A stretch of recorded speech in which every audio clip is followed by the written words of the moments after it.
श्री कृष्ण चंद्र भगवान श्री पंचावतार की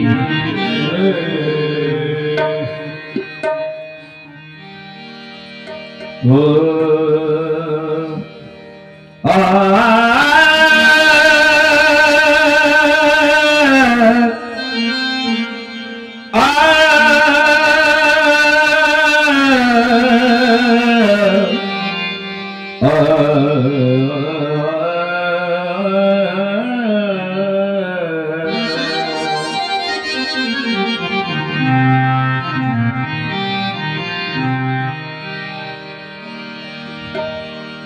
नमः श्री गुरुदत्तं दत्तदेवं जगद्गुरुं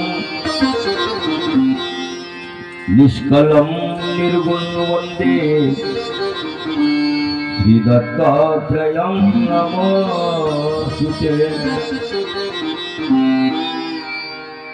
आदिवन्दन अत्रिनन्दन श्री दत्तराज बलवान तारी जीवा दुस्तरे भक्ताचा प्रतिपालतु करी सदा अनंत विघ्न हरि होता दर्शन ताप दुख हरती शंभोलिता वर्षणी करुणा मी तुझ प्रार्थितो श्रीदत्ता यावे आता।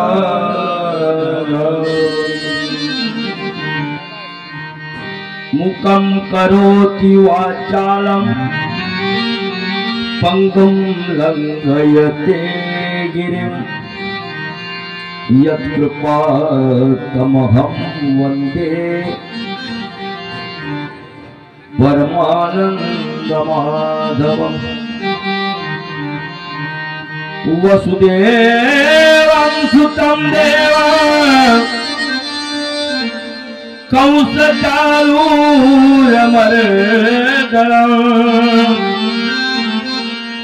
देवकी परमानन्दनम् श्री कृष्ण वन्दे जगद्गुरु। उद्धर्तुं भवसागरे निपतितां जीवान् सदा दुःखितां दधेयो प्रतिमां कृपा परवशः चैतन्यमूर्ति परा कैवल्या ध्वनि नागदेव प्रवर पंतकृतो रस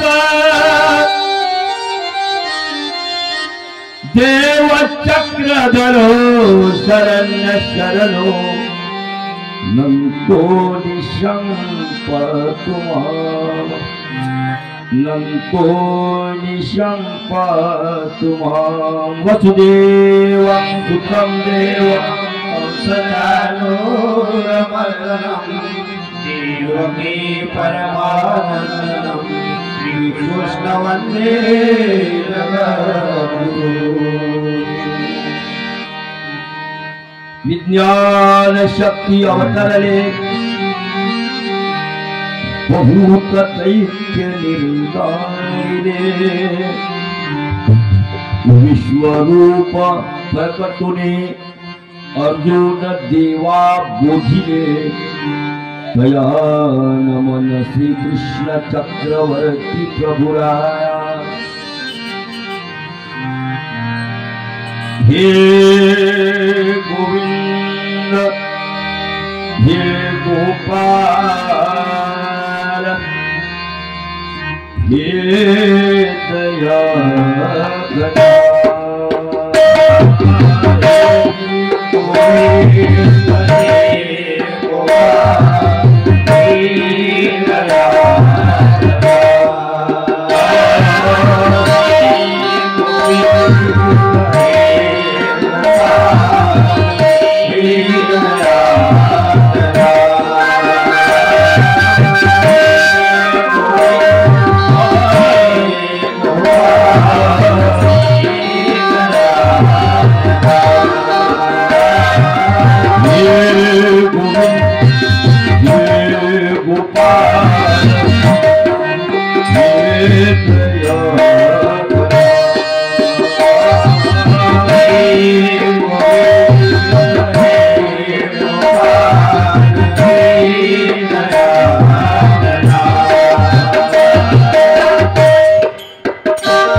गोपाल कृष्ण भगवान की जय। आदि कारण श्री दत्तात्रेय प्रभु महाराज अनंत ब्रह्मांड नायक परब्रह्म परमेश्वर अवतार श्री कृष्ण चक्रवर्ती महाराज साधन दाता परब्रह्म परमेश्वर अवतार सर्वज्ञ श्री चक्रधर बाबाजी त्यांचे गुरुवर्य राऊळमाय राऊळबाप रिद्धपूरचे कामाख्या निमित्त पूर त्यागलेले श्री चक्रपाणी महाराज उपस्थित या ठिकाणी माझ्यापेक्षा ज्येष्ठ श्रेष्ठ ज्ञानरुद्ध तपोरुद्ध ज्ञान भक्ती वैराग्य एकवटलेले माझ्यापेक्षा वयानं ज्ञानानं सन्मानानं श्रेष्ठ असलेले आमच्या सर्वज्ञ श्री चक्र साधर स्वामी साधनदाता अवताराचे राजकुमार भिक्षुक मंडळी तपस्विनी आया भगिनी उपस्थित या गावची तशीच बाहेर गावून आलेली वासनिक नामधारक पंथीयांतर अन्य पंथीय मंडळी उपस्थित आमचा संच चार गावचे चार लोक तबलेवाला बुट्टीबोरीचा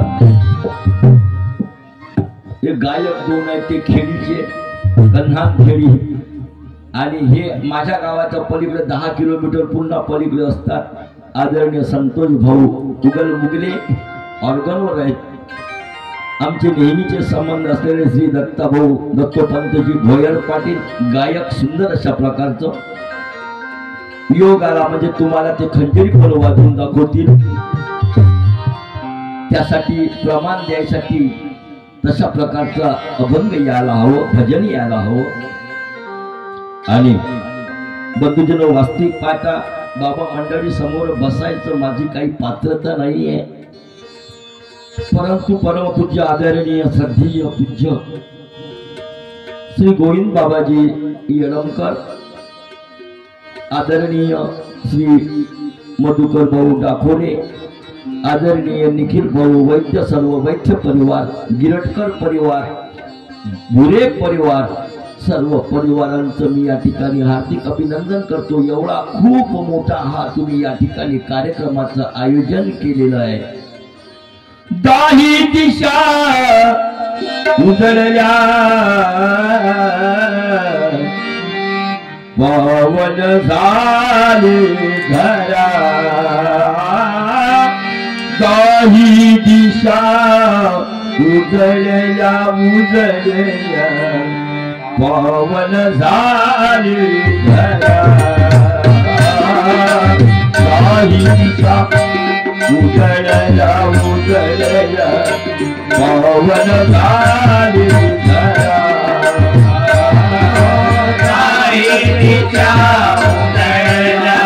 आपल्या कार्यक्रमाने संपूर्ण परिवार निनादून गेलेला आहे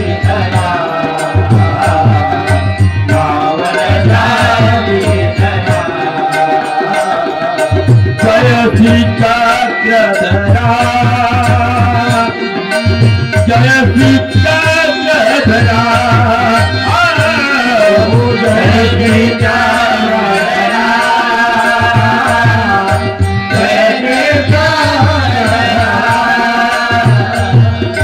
दाही दिशा उजळल्या पावन झाली धरा पावन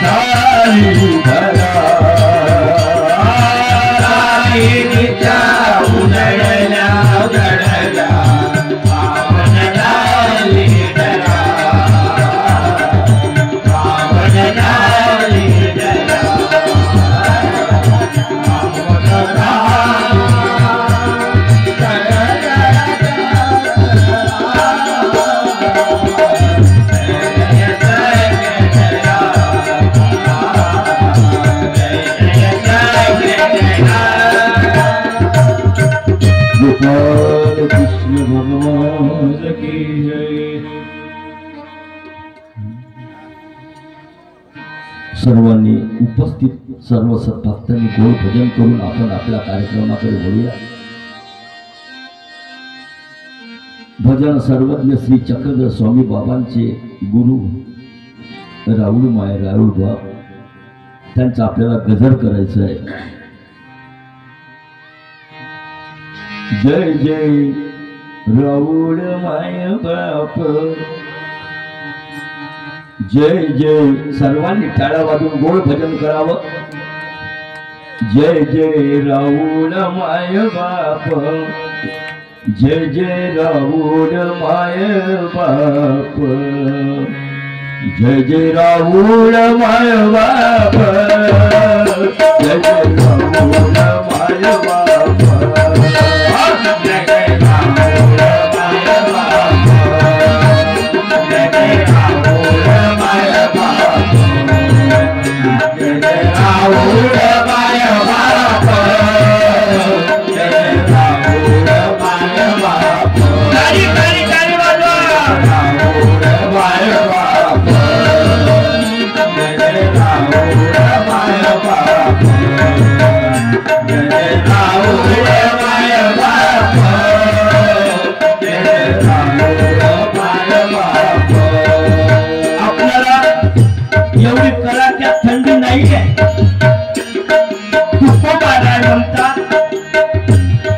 इंद्रिय हात पाय कान देवाचं भजन करण्यासाठी आपल्याला हात दिले, डोळे दिले चांगलं बघायला, हात दिले पोथी पान खायला, गाडी वाजवायला,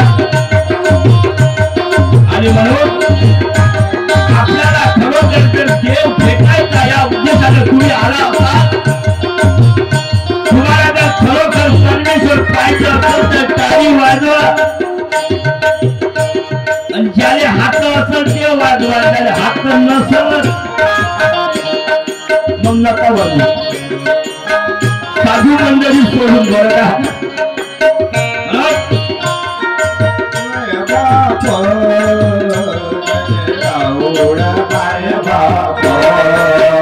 जय जय राहुल माय बाप, जय जय राहुल जय जय राहुल माय बाप, जय जय राहुल माय बाप, जय जय राहुल माय बाप, जय जय राहुल माय बाप, जय जय राहुल माय बाप, जय जय राहुल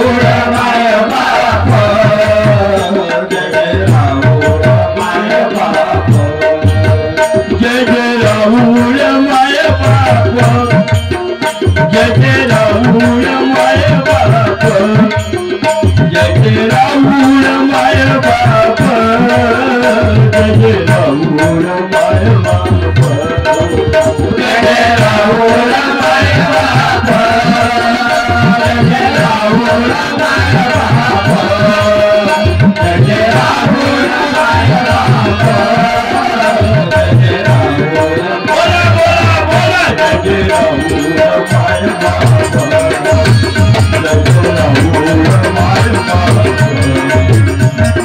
राहुल माय बाप, जय जय राहुल माय बाप।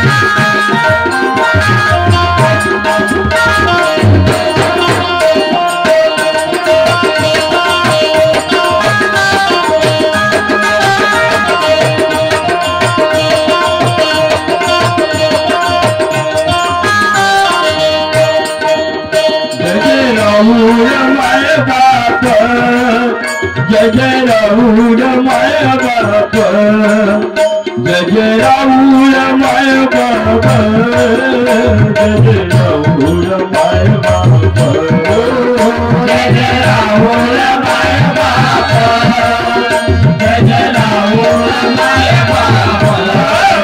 जय जय राहुल माय बाप जय जय राहुल माय बाप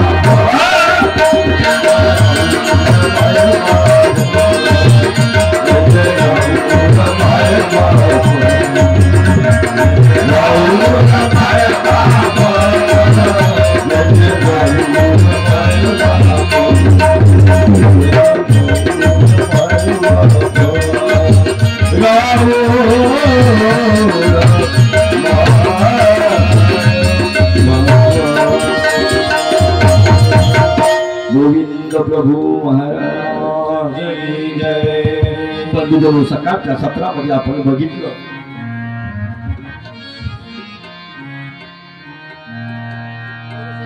भगवद्गीतेचा पहिला श्लोक आहे। त्याच्या आधी आपण आलो होतो की आपण सांगितलं होतं पराशर आणि मत्स्यगंधेपासून व्यासाची उत्पत्ती झाली। पराशर आणि मत्स्यगंधेचा मुलगा मध्ये व्यास कुमारी अवस्थेमध्ये तो जन्मला म्हणून त्याला द्वीपात फेकून दिलं, म्हणून त्याला द्वैपायन म्हणतात, कान्हीन म्हणतात। ते व्यास महर्षी वेद व्यास होती, ते काही साधे नव्हते, कर्म आहे ते पण जीवत होते। आता वास्तविक पाहता त्याला मोठी स्टेज दिली, तो भाग वेगळा। आणि म्हणून भगवान श्रीकृष्ण महाराज म्हणतात, गीता आहे ना, ही गीता ही सर्व श्रीकृष्णची आहे आणि देवाच्या मुखाचे शब्द सोडले तर बाकी व्यासोक्ती आहे। आणि म्हणून त्यानंतर मत्स्यगंधेचं लग्न शंतनू राजाशी झालं। शंतनू राजाशी लग्न झाल्यानंतर त्याच्या विवाहातून निर्माण झालेली दोन मुलं, एकाचं नाव चित्रांगद आणि दुसऱ्याचं नाव विचित्रवीर्य। आणि विचित्रवीर्य याच्या सोबत काशी राजाच्या ज्या तीन मुली होत्या, अंबा, अंबिका आणि अंबालिका, अंबिका आणि अंबालिका या दोन मुलीशी विचित्रवीर्याचं लग्न झालेलं आहे। परंतु योगायोग असं की विचित्रवीर्य निपुत्रिक असतानाच मरण पावले आणि मग मत्स्यगंधेला फार दुःख झालं, मुलगा राहिलेला नाहीये। मत्स्यगंधेला दुःख झाल्यानंतर मत्स्यगंधेला विचार आला, आपला जो प्रथम झालेला जो मुलगा होता त्याचं नाव महर्षी वेदव्यास आहे, त्या महर्षी वेदव्यासाला बोलवलं, त्याला समजून सांगितलं आणि मग वेदव्यासापासून त्या अंबिकेच्या पोटी धृतराष्ट्र झाले। प्रसिद्ध कथा आहे सगळीकडे। अंबिकेच्या पोटी धृतराष्ट्र झाले आणि अंबालिकेच्या पोटी पांडू झाले आणि दासीच्या पोटी विदुर झाले। विदुर हे दासी पुत्र आहे। आणि म्हणून अशा प्रकारे आता सख्खी भाऊ म्हणजे एका दोन आई पण बाप, अंबिका आणि अंबालिका ह्या दोघा पत्न्या, बाप एक, ज्याचं नाव व्यास आहे, महर्षी वेदव्यास, ज्याला अष्टदश पुराणाम करता म्हणतात। 18 पुराणाचे करते आहे, वेदाचे करते आहे, व्यातोचित सर्व जगतम म्हटलं जात आहे। एवढी मोठी वाहवाची ख्याती आहे जगात। ते महर्षी वेदव्यासांची ही दोन मुले आहेत, दोन आई आहे आणि एक बाप आहे। पण आई जर वेगळी असली तर मुलामध्ये मात्र फरक जाणवतो। बरोबर आहे. दोन आई आहे, एक अंबिकेचा आहे आणि एक अंबालिकेचा आहे. अंबिकेचे धृतराष्ट्र आहे आणि अंबालिकेचे कोण आहे? पांडू आहे. आणि मग अशामध्ये पहिलेच आई धृतराष्ट्राची आणि इकडे पांडूची. पांडू धृतराष्ट्राला मुले झाली ती 101. अंबालिकेच्या मुलाला पांडूला मुलं झाली ती 5. आता दुसऱ्या एक वेगळ्या आईच्या हो इथं तर सख्या भावाचे लेकरं भांडतात, कोर्टात जातात, धुऱ्यासाठी भांडतात. शेजारच्या तरी भांडण एकदाच निधन विसरून जाईल, पण सख्या भावातलं भांडण कधीही विसरत नाही. असा हा माणूस आहे. या माणसासारखा माणूस कोणीच नाही, कोणतंच. अरे राष्ट्रसंत तुकडोजी म्हणतात, पशु पक्षी कितके किती राहते, आपत्ती येता कोणती तू मानवाचा देह धरुणी काल तुझी भावना उठाय पुत्रा झळकरी. राष्ट्रसंत तुकडोजी म्हणतात, पशु पक्षी असले ना तरीही ती एकमेकाला मदत करतात, पण माणूस मात्र कधी एकामेका सख्या भावाला विसरतो. झालं ना महाभारत, कौरव पांडवाचं युद्ध झालं आणि म्हणून चक्रधर स्वामी म्हणतात, एका कोठीचे बैल भांडती झुंडती परी कुशीस कुस लावून बैसती. एका कोठ्यातले जनावर असले ना, बैल फक्त चारा खाण्यापुरतीच शिंग हलवतात आणि नंतर मग कुशीला कुस लावून बसतात. त्याच्यापेक्षा आपण भयानक लोक आहोत. असं करण्यापेक्षा आपण जर माणूस जर बनलं तर काय फरक आहे. म्हणून राष्ट्रसंत म्हणतात, माणूस द्या मज माणूस द्या हो, माणूस द्या मज माणूस द्या हो, भीक मागता द्या मज माणूस द्या हो, माणूस द्या मज माणूस द्या हो, भीक मागता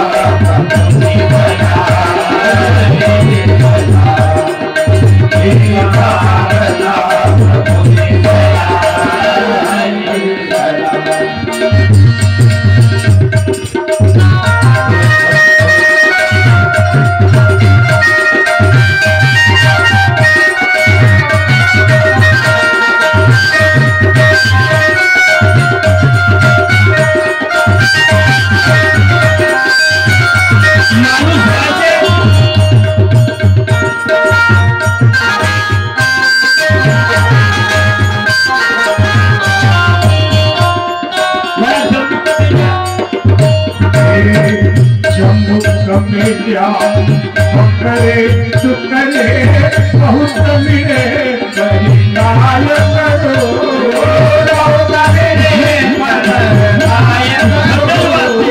बहुत मिले लाल करो, यांना शहाणे करण्यासाठी, यांना शहाणे करण्यासाठी हवा मता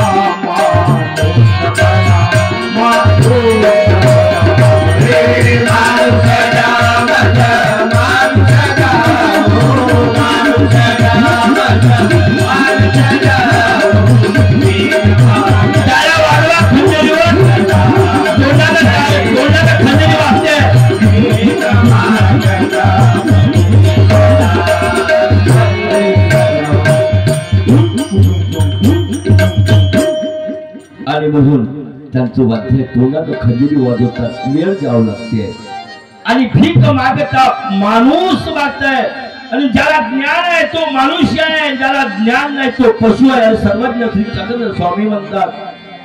म्हणून माणूस व्हावं, ज्ञान तो मनुष्य, ज्याला ज्ञान नाही तो पशु आहे. आणि माणसाने कुठे राहावं? महाराष्ट्रात असावं. त्याही म्हणतात गंगा तीरी असावे. काय मजे, काय सूत्रामध्ये मजा आहे बघा. मनुष्य मात्र होऊनी असावे. गंगा तीरी, गंगा तीरामध्ये तर नाही जलचर प्राणी आहे, तसं असावं का? नाही, मनुष्य मात्र होऊनी असावे, मनुष्य होऊन असा. म्हणून परंतु त्या कौरव पांडवाच्या मध्ये भांडण झालेले आहे. चला, धृतराष्ट्र हे मोठे होते आणि पांडू हे लहान होते. इस्टेट मात्र एकच दोघांची. हस्तिनापुरात असलेली इस्टेट प्रॉपर्टी दोघांची एकच होती. आता जो मोठा आहे त्याच्याकडे आपलं राजपाट द्यावं लागेल ना. घरचा करता मोठा पोरगा आहे, त्याला तुम्ही तुमचं राजकारण, तुमचं घर सोपवता. पण तो कामाचा असला पाहिजे. तो जर उपद्व्यापी असेल तर मग आपण मग लहान मुलाकडे बघतोय. त्या धृतराष्ट्राला हस्तिनापूरचं राज्य देण्यात आलोय. पण नियम असा आहे, तो राजा आहे. धृतराष्ट्र कोण? राजा आहे. पण त्या राजाला राज्य चालवण्यासाठी तो आपल्या शरीरानं सुदृढ असला पाहिजे. तो अपंग असायला नको. अपंग जर असला तो राज्य कारभार सांभाळणार नाही. अपंग जर असला तर तो राज्य कारभार सांभाळणार नाही. आणि तो तर जन्मांध आंधळा आहे. आंधळा असलेला तो धृतराष्ट्र तो कसा राज्य कारभार सांभाळल? म्हणून लहान अंबालिकेचा मुलगा ज्याचं नाव पांडू आहे, त्या पांडूकडे तो राजाश्रय आलेला आहे. त्याचा राज्याभिषेक झालेलाही आहे. राज्याभिषेक झाल्यानंतर काही काळानंतर पांडू राजा अकाली मृत्यूमुळे त्यांचं निधन झालेलं आहे. अनायशेच मरण पावले आहे. आता पुन्हा मरण पावल्यानंतर त्याचा जो मुलगा आहे, कोणाचा? पांडू राजाचा. पांडू राजाचा प्रथम ज्येष्ठ पोरगा कोण? क्या बात आहे, धर्मराज. त्याला युधिष्ठिर म्हणतात. त्या धर्मराजाकडे आता राजपाठ आलेलं आहे. पण नाही जमलं ना, नाही आवडलं. 2 मायचे 2 लेकरं, नाही आवडलं त्या धृतराष्ट्राला. तो तर आंधळा होताच, परंतु पुत्र प्रेमानं तो जास्तीचाच आंधळा झालेला आहे. पुत्र प्रेम होतंय त्याला. आणि म्हणून हे सगळं युद्ध झालं. त्याच्यात कारणीभूत धृतराष्ट्र आहे. एक प्रकारे दुर्योधन तर आहेच, पण धृतराष्ट्र सुद्धा आहे. अरे त्या ठिकाणी त्यानं जर आपल्या दुर्योधनाला आवरलं असतं. आता तो आंधळा, त्याची पत्नी जिचं नाव गांधारी आहे, बाई असावी ती तशी असावी. बाई असावी ती तशी असावी. कशी असावी? अरे आपला पतीला जर दिसत नाही ना, ते आंधळा आहे, त्याच्याशी आपलं लग्न झालेलं आहे, मग आपण का म्हणून मग असं राहावं? म्हणून त्या माऊलीनं डोळ्याला पट्टी बांधलेली आहे. मी पण आंधळी होते. ती बाई आहे. बाई असावी अशी. राष्ट्रपती बाई बघा, प्रतिभाताई पाटील, तिच्याकडे एकदा बघा. आता मुर्मू झाल्या, पण प्रतिभाताई पाटलाकडे तुम्ही जर बघितलं, एकदा दिल्लीच्या तख्तावर लीळाचरित्र ग्रंथाचं पारायण झालं. पारायण झाल्यानंतर लोकांनी विचारलं, म्हणे तुम्ही महानुभावाचंच तत्वज्ञान लीळाचरित्र का सांगितलं? तेव्हा प्रतिभा ताई पाटील बोलायला लागल्या, म्हणे मी अमरावती मधल्या मातीतली आहे, मी विदर्भातली आहे, अमरावती मधली आहे. श्रीकृष्ण चक्रवर्ती महाराज माझ्याच परिसरात आलेले आहे. कौंडण्यपुरावरून त्या रुक्मिणीला नेलं, ते माझ्याच परिसरामधून नेलेलं आहे. आणि चक्रधर स्वामींनी जे मराठीचा आद्य ग्रंथ लिहिला, तो लीला चरित्र ग्रंथ लिहिला, तो आमच्या विदर्भातच लिहिलेला आहे. वाजवायचा असेल तर ठोक वाजवा, वाजू को नाही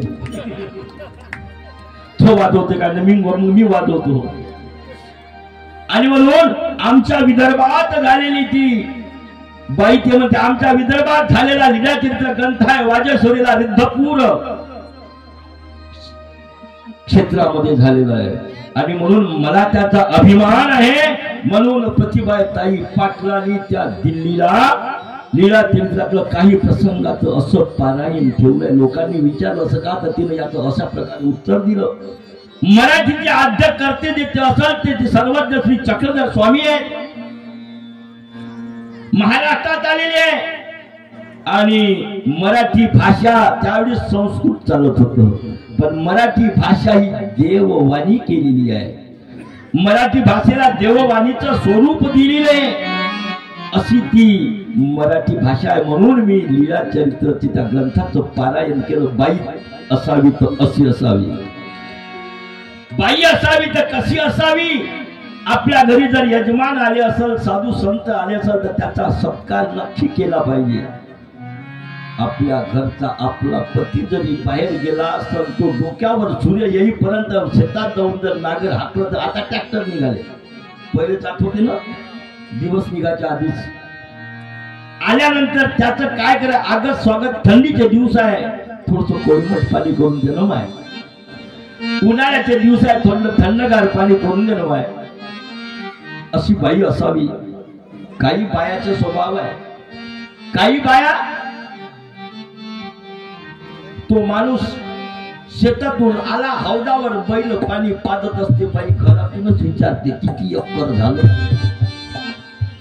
त्याला तर तिकडं बैलाला तर गुंडारी मारली तर नसलं भांडण घरात येईल. स्वभाव आहे काही काही बायाची.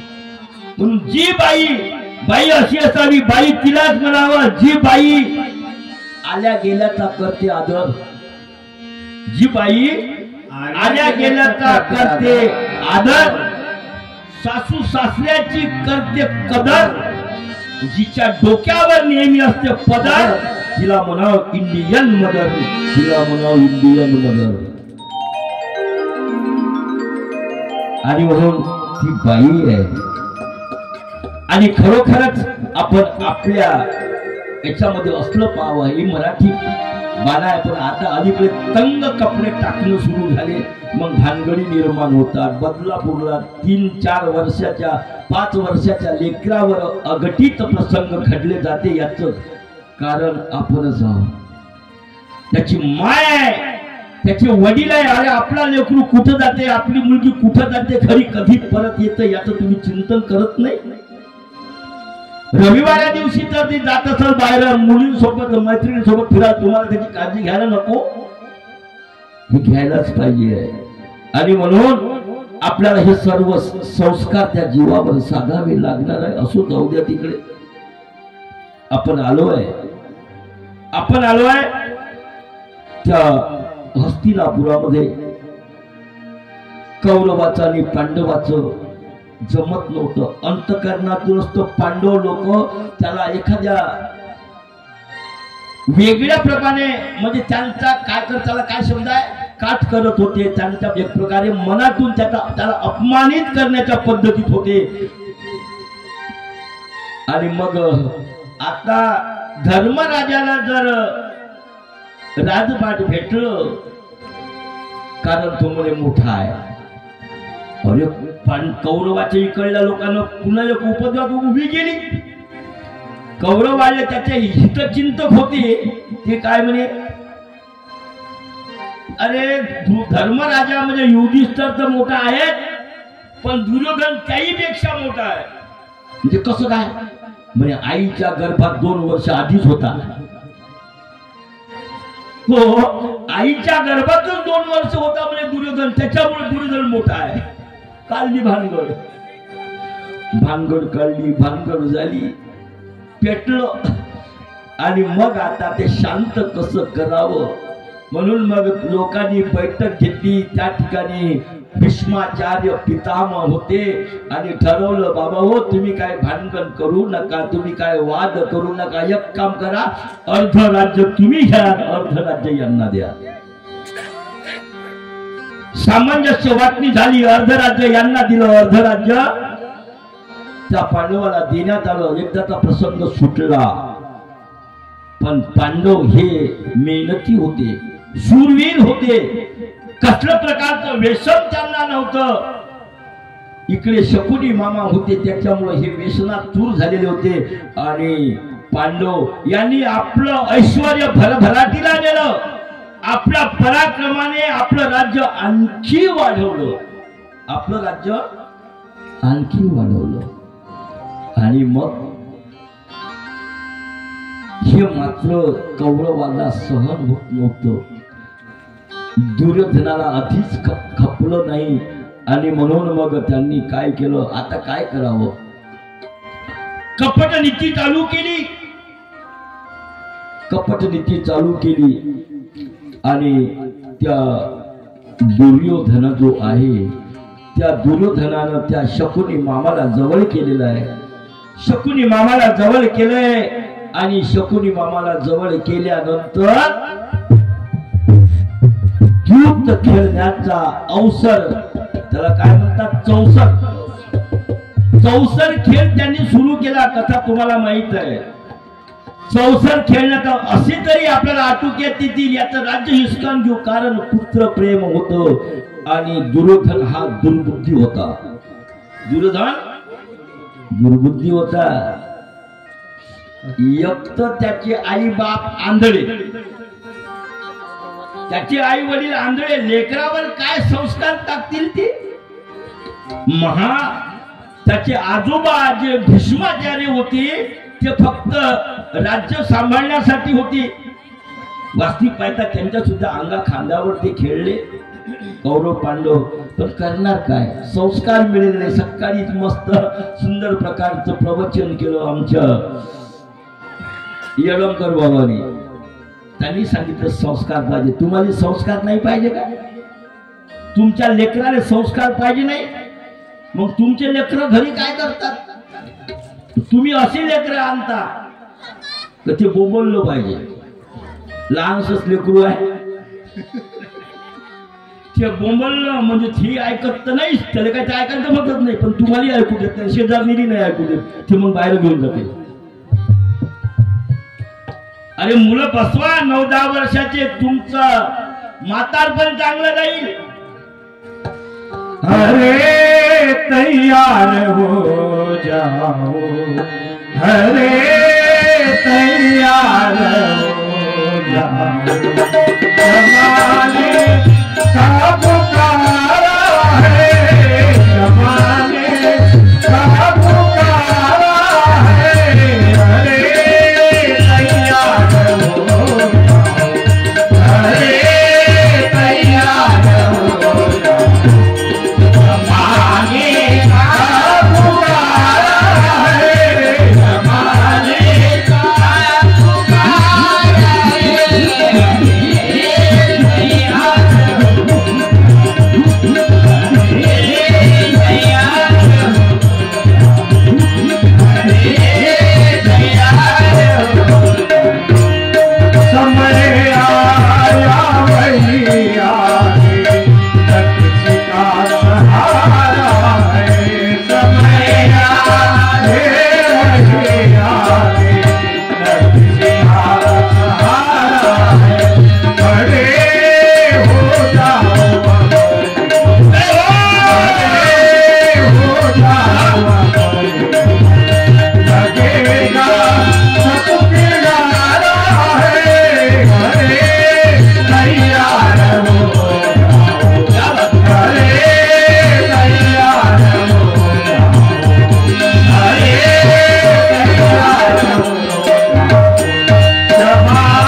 वाजवतात. असो, अरे तयार हो जाओ, जमाने ने पुकारा, जमाने का पुकारा. तुम्ही तयार व्हा. तुम्हाला लोकांशी जर वागायचं असेल ना तर तुम्ही तयार पहिलेच असले पाहिजे. मग बंदूक घेऊन नाही, चाकू घेऊन नाही तयार व्हायचं. तुम्ही संस्कारानं तयार व्हायचं आहे. पण आपले संस्कार कसे आहे माहित आहे का? वायाला गेले ना ते दुर्योधन. गेला ना, कौरव 101 होते पण गेले ना. संस्कार लेकरावर चांगले घरात, तुम्हाला वृद्धाश्रमात जायचं काम पडणार नाही.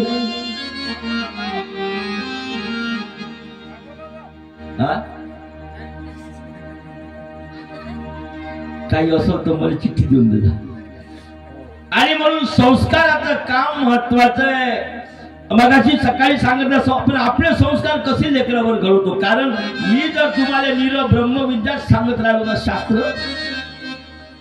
तुम्ही असं कराल ना बसल्या बसल्या.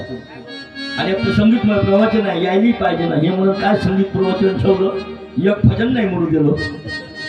सगळंच पाहा लागते मला, तुम्हालाही पाहा लागते, यायलाही पाहा लागते, त्या कितीही पाहा लागते.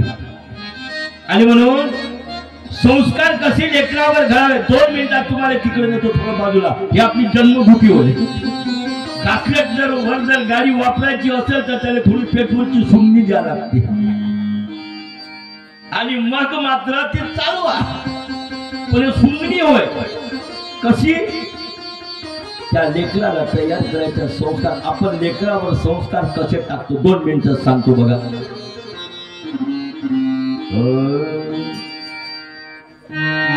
5-6 वर्षाचं लेकरू आहे.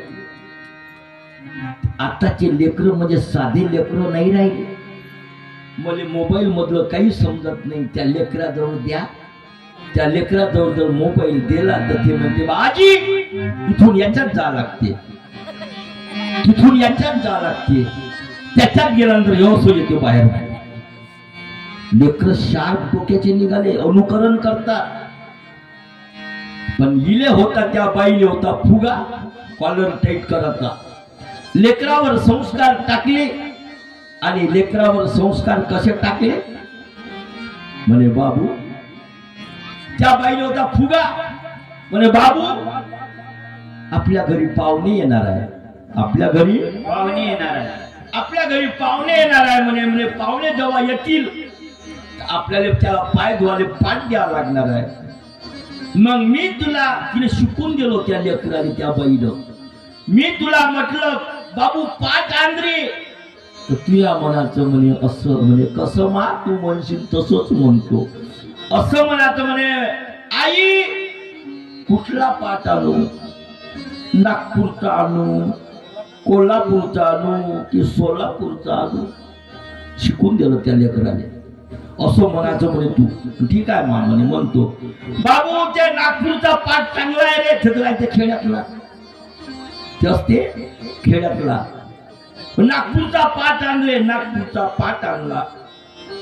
जे पाहुणे होते ते पाहत राहिले खालून वरपर्यंत. काय संस्कार आहे या घरचे, काय VIP घर आहे. पाय धुतले म्हणे बाबू टावेल आणले. पोरग म्हणे आई कुठला टावेल आणू, नागपूरचा आणू, कोल्हापूरचा आणू की सोलापूरचा आणू. म्हणे बाबू सोलापूरचा चांगला आहे तो घेऊन ये. सोलापूरचा टावेल दिला हात पाय पुसायला. पाहुणे आतमध्ये बसले. आता या बाईले माहित होतं हे नागपूर कोल्हापूर सोलापूर म्हणते म्हणून. मग पत्ती पाहिजे होती चहाची. म्हणे बाबू आसामचा चहा आण रे. नाही समजलं तुम्हाला? आसामचा चहा. ते पाहुणे मंडळी पाहतच राहिले. आसामचा चहा तो तर आपल्या गावात ना ते कशी शीत आणलेला. असं करता करता पाहुणे चहा पिऊन तृप्त झाले. म्हणे बाबू पानदान घेऊन ये रे. म्हणे आई कुठलं पानदान आणू, नागपूरचं आणू, कोल्हापूरचं आणू का सोलापूरचं आणू. म्हणे बाबू कोल्हापूरचं चांगलं होतं, मी आणलं तर घेऊन ये. पानदान दिलं, कोल्हापूरचं चहा पिले. पान सुपारी घेतली तेवढ्या त्याचे बापा काही घरी नव्हते. त्याचा बाप काही घरी नव्हता. आई म्हणजे बाबू तुझा बाप घरी नाही रे. नाही समजलं. ते म्हणजे आई कुठल्या बापाले बोलू. नागपूरचा बोलू, कोल्हापूरचा बोलू का सोलापूरचा बोलू. फुटला ना फुगा, फुगा फुटला. संस्कार लेकराला कसे घडायला पाहिजे. काही काही लोक एवढे अरे एका कीर्तनामध्ये 2 तास कीर्तन केलं आणि दारूवर आणि खऱ्यावर कीर्तन केलं. बाजूला उभा राहिलो. तुमच्या इथं नसल खरा खाणारे लोक आहे का.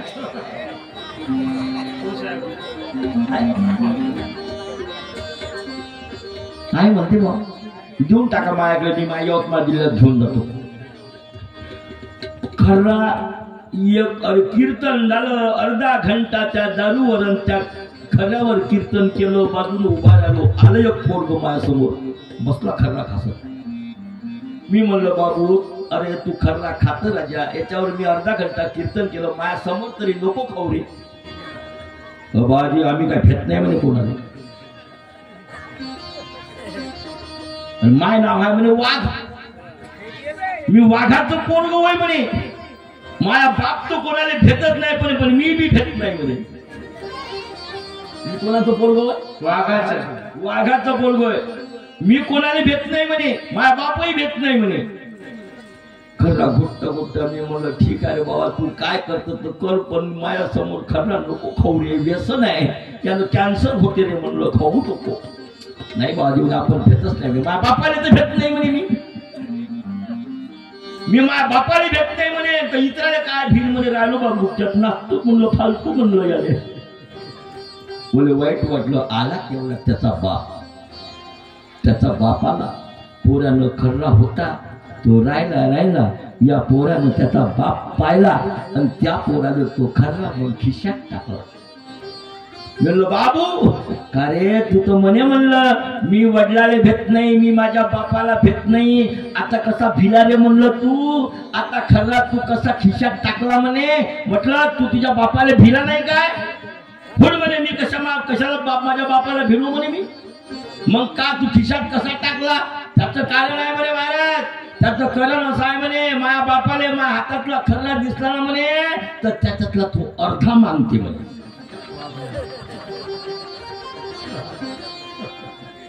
काय मजा आहे. आणि म्हणून या व्यसनाधारी झालेले हे कौरव आणि मग त्याच्यासाठी व्यसनाधीन झालेले हे कौरव म्हणजे त्याच्यात मुख्यतः दुःशासन दुर्योधन हे मोठे होते. आणि मोठ्याचं अनुकरण लहान लेकरं करतात. म्हणून मोठ्याला त्याग करणं शिकलं पाहिजे. आपण कसं वागावं. बिघडले ग्रीत जनतेचे चारित्र नाचले चारे. चारित्र नाचले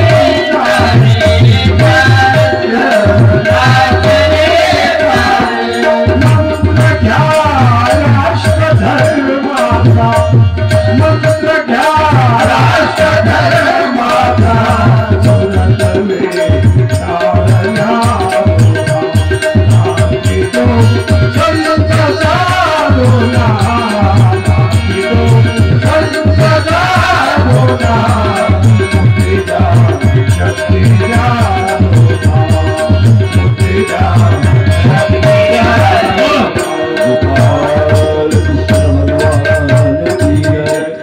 आणि म्हणून त्या पांडवाच्या आणि कौरवाच्या मनामध्ये आता युद्धाची तयारी केव्हा होते.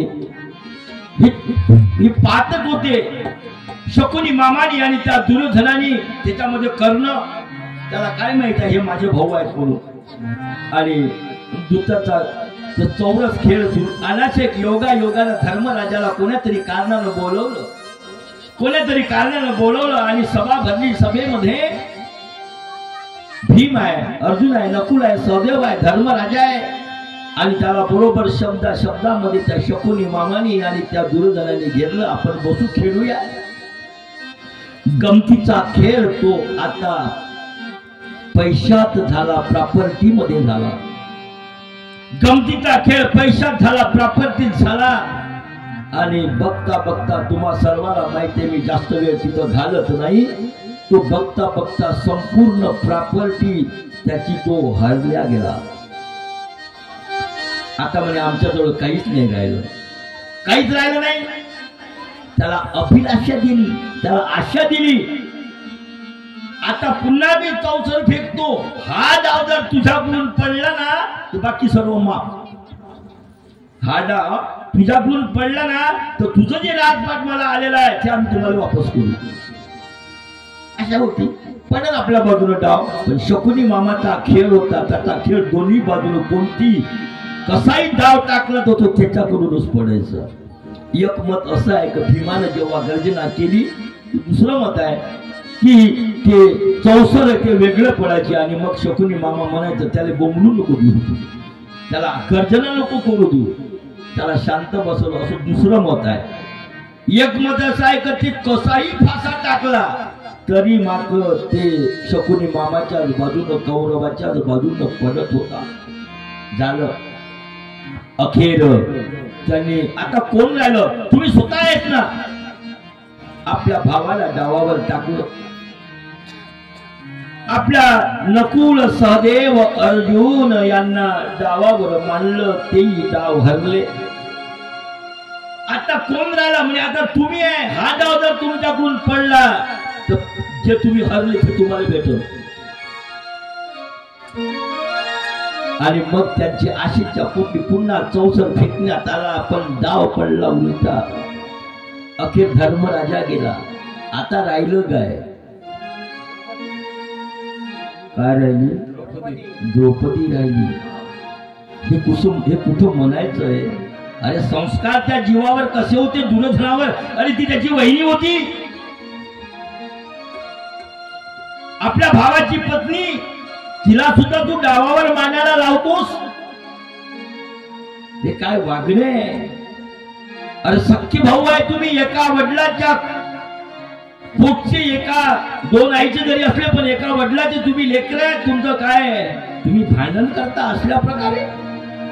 वहिनीला डावावर मानायला लावलं तर त्या बाईला काहीच माहित नाही, त्या मातेला काही माहित नाही, द्रौपदा मातेला, आणि तिला डावावर मानलं. वास्तविक पाहता नियम असा आहे की हे पाचही पांडव हरले आणि त्याचे दास बनले. आणि एकदा त्याचे दास बनल्यानंतर आता त्याला द्रौपदीवरचा हक्क निघालेला आहे. दास बनले ना ते कौरवाचे, मग ते आता द्रौपदी कशाची राहिली तिची त्याची.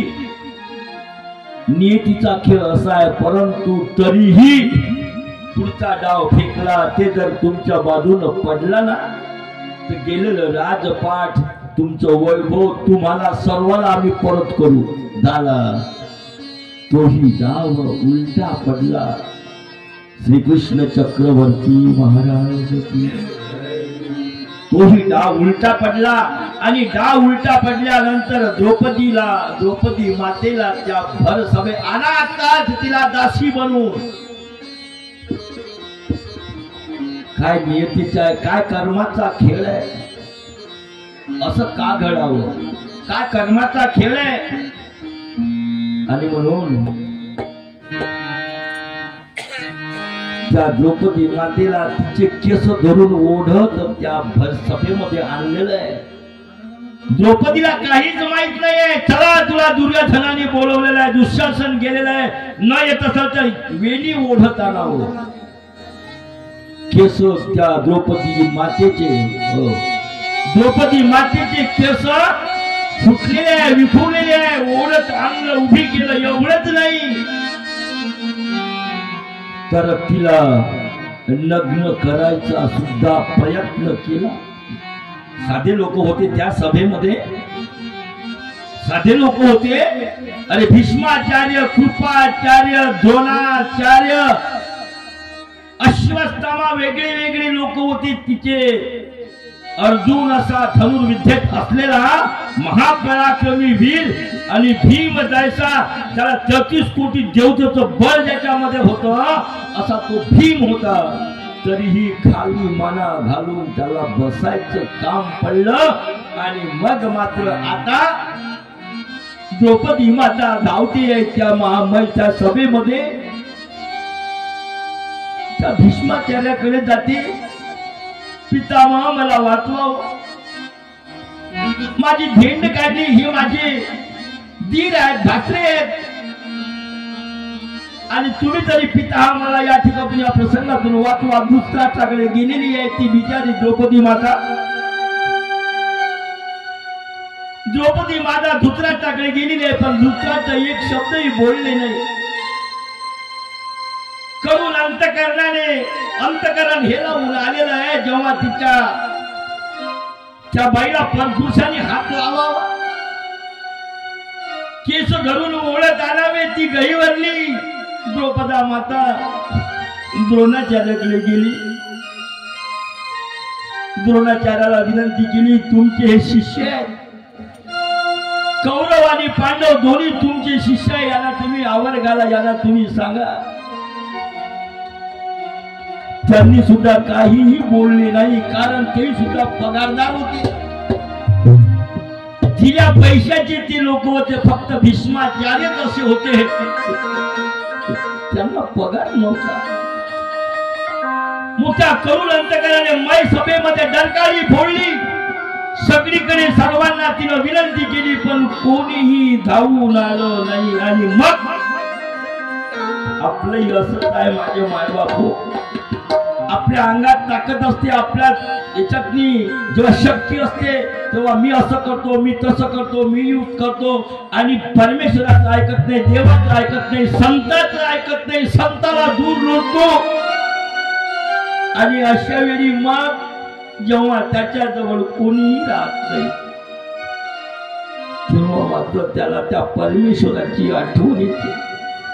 आणि द्रौपदी मातेच्या अरे हिचा वस्त्र बाहेर काढावं, हिला विवस्त्र करावं, दुर्योधनानं त्या दुःशासनाला आज्ञा केलेली आहे.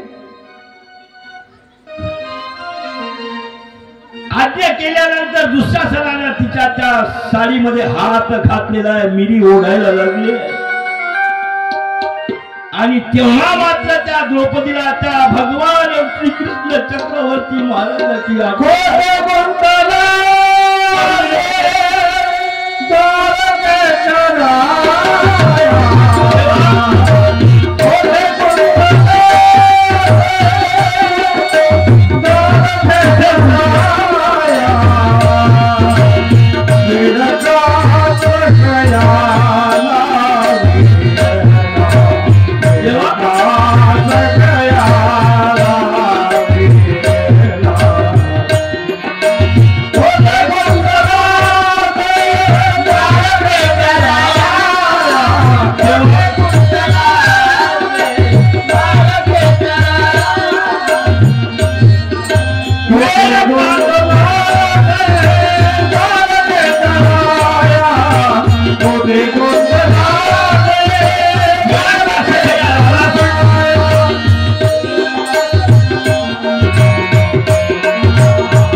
श्रीकृष्णाची बहीण म्हणजे द्रौपदा माता आणि सुभद्रा या पुरुषाचा इतिहास आपण ऐकतो आणि सांगतोय. फक्त श्रीकृष्ण चक्रवर्ती महाराजांचं बोट कापलेलं आहे. बोट कापल्यानंतर सुभद्रा मातेकडे गेलेले आहे. सुभद्रा मातेला म्हणते अगं माझं बोट कापलेलं आहे, माझ्या बोटासाठी चिंधी बघ. चिंधी बघितली पण चिंधी कधी फेकली नाही. भरभरी पातळ शालू आणि मग मात्र त्या द्रौपदी मातेकडे आलेले श्रीकृष्ण चक्रवर्ती आलेले. अरे तो त्याला त्याचं काय बोट कापते? अख्खा विश्वाचा मालक आहे, त्याला काही गरज नाही आहे, परंतु भाव बघतोय, भाव भक्ताचा भाव.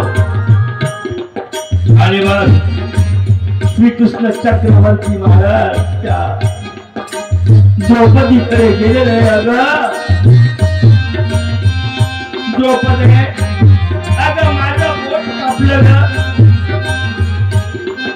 तेव्हा कृष्णाला त्या द्रौपदी मातेनं असा कोणताही विचार केलेला नाही. अंगावर असलेला फंदरी चालू तर दिशा पाळला आणि तशी चिंधी हो भारुनी भरभर चालो चालो भारुनी भरभर चालो चालो भारुनी भरभर चालो चिंदी भावने हरि चालो चिंदी भावने हरि चालो भारुनी भरभर तेरा भारुनी भरभर तेरा हो भारुनी हरि चालो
गोपाल कृष्ण भगवान की जय. एक मत असं आहे. दुसरं मत असं आहे, द्रौपदी माता जेव्हा लहान होती, 8-9 वर्षाची द्रौपदी माता जेव्हा होती, तेव्हा अंध ऋषी नावाचा एक संत स्नानाला गेलेले आहे नदी तीरावर. याचा इतिहास का हिला वस्त्र पुरवले याचा मागची पार्श्वभूमी सुद्धा एक दुसरी आहे. अंध ऋषी स्नानाला बसलेले आहे, तिथं द्रौपदी गेलेली आहे आपल्या काही सौंदर्य सोबत. अंध ऋषीने स्नान केलेलं आहे आणि आपली कोपी नव्हती, आपली कोपी त्यानं धुतली आणि वाळू टाकलेली आहे. वाळू टाकली. वाळू टाकल्यानंतर वाऱ्याची झुळक आली आणि ते कोपीन त्याची उठून त्यातून निघून गेली, पळाली. वाऱ्यानं ती निघून गेली ती कोपीन. आणि मग तो अंध ऋषी असा असा बघत आहे, कोपीन कुठे आहे तो बघतोय असा अंध ऋषी. तेवढ्यात द्रौपदी माता लहान वयामधली ती बालिका त्या ठिकाणी गेली. ती बालिका गेल्यानंतर त्या बालिकेनं बघितलं याचं काहीतरी हरवलेलं आहे. आंघोळ केली आहे, कोपीन उडाली, तिला समजलं. त्या द्रौपदी मातेनं आपला जो त्या ठिकाणी तिच्या अंगावर असणारा जो तो कापड होता तो कापड काढला आणि अंध ऋषीच्या समोर फेकला. म्हणे बाबा हा घ्या, हा तुम्ही कापड शोधताना हे घ्या. तेव्हा अंध ऋषी समाधानित झाले, आनंदित झाले. म्हणे माय अगं माझी कोपी नशी नव्हती, आंधळा जरी असला तर तो स्पर्श ओळखतो ना. माझी कोपी नशी नव्हती, हा तुझा शालू आहे माय, आणि तुझा शालू तू मला देतेस हा ही माझी कॉपी नाही आहे, पण माय तू माझ्यासाठी एवढं काही केलंस की स्वतःचा तुझा अंगावरचा जो पदर आहे की त्याला स्कार्फ म्हणतात तुम्ही लोक, जे काही कोणतं वस्त्र आहे ते वस्त्र त्यावेळी त्या द्रौपदी मातेनं त्या लहानशा बालिकेनं अंध ऋषीच्या समोर टाकलं आणि हे तुमची घ्या असं म्हटल्याबरोबर त्याने आशीर्वाद दिला. जा मा म्हणे, तुझ्यावर कधी एखाद्यावर जर संकट येईल ना आणि तू जेव्हा विवस्त होण्याच्या अवस्थेमध्ये असतील ना, तर भगवान श्रीकृष्ण चक्रवर्ती महाराज तुला असंख्य वस्त्र पुरवतील, हा माझा आशीर्वाद आहे. आणि म्हणून श्रीकृष्ण चक्राचा वर त्यांनी सांगितलं गेलेला आशीर्वाद हा भगवान श्रीकृष्ण चक्रवर्ती महाराजांनी पुरा केलेला आहे. प्रत्येक गोष्टीला इतिहास घडलेला आहे. आणि म्हणून त्या ठिकाणी त्या द्रौपदी मातेला जेव्हा विभक्त करण्याच्या प्रयत्नामध्ये होत्याना त्यांना कळलं नाही, अरे आपल्याच घरातली ही आपली वहिनी कोणाची भावजय आहे, कोणाची वहिनी आहे हे आपल्याला करायला नको आहे, पण त्यांनी केलं माझे मायबापू. आणि अनंत वस्त्र पुरवले, अनंत वस्त्र पुरवले. याचं कारण काय? परमेश्वर तो सर्वाचा आहे. कुंठे गुंतलासी द्वारकेचा नाया, वेड का सखया लावियला, करून अंतकरणाने डरकाळी फोडली, हाक दिली आणि परमेश्वर गही वरले. तुम्ही आत्मपूर्वक परमेश्वराला हाका मारा, अरे परमेश्वर तो धावून आल्याशिवाय राहणार नाही. आमच्या जलमकर बाबाला विचारा. आणि म्हणून तुमचं अंतकरण असं पाहिजे. तुम्ही एखाद्याला म्हणलं मंदिरात जात जाय, तुम्ही जाता, लोकांना सांगितलं म्हणून जाता, पण तुमचं अंतकरण त्याप्रमाणे नाही राहत. देवाला तुम्ही विडा वाहता, तुमचं अंतकरण तसं राहत नाही. तुमचं अंतकरण तसं बनलं पाहिजे. तुमच्या बालीचं कुठंतरी दुखते, तुमच्या मुलाचं कुठंतरी दुखते, तुम्हाला कुठंतरी दुःख आहे, तेव्हा तुमचा विडा हा बेबीच्या देठापासून असते. आणि म्हणून विडा असा वाढला पाहिजे की त्या परमेश्वराला सुद्धा तुमचा अर्थ, त्याची हाक त्याच्यापर्यंत पोहोचली पाहिजे. आणि जोपर्यंत तुम्ही अंतकरणातून हाक मारत नाही तोपर्यंत त्याच्यासाठी आपली हाक तोपर्यंत पुरत नाही. म्हणून स्वामी म्हणतात, दोन तरी आसू पाडा, प्रायश्चित करताना दोन तरी आसू पाडा. हिंसा दोष, विकल्प दोष, घायाळ दोष, वेगळ्या वेगळ्या प्रकारचं दोष जेव्हा आपण आठवतो, दोन थेंब तरी देवासाठी पाळा. आठवा, आपण जीवनात केलेलं काही कृत्य आहे ते आठवा, देवाला सांगा. आणि महानुभाव पंथच असा एक पंथ आहे, चुकी झाल्यानंतर स्वारी म्हणणारे लोक सगळे आहे, पण या महानुभाव पंथालाच कळते की एकदा आपल्या हातून चुकी झाली तर त्याचं आपलं प्रायश्चित आपण केलंच पाहिजे. त्याच्या समोर एका स्वारी या शब्दामध्ये सर्व माफ केलं जातं. आणि परमेश्वराच्या त्या ठिकाणी कोणाच्या पट्टीला लात लागली, कोणाला वेगळ्या शब्दात बोललो. आणि महानुभाव पंथ असा पंथ आहे की तो दुसऱ्याचं अंतकरण दुखवत नाही. महानुभाव पंथ महानुभाव पंथ सांगे जीवात,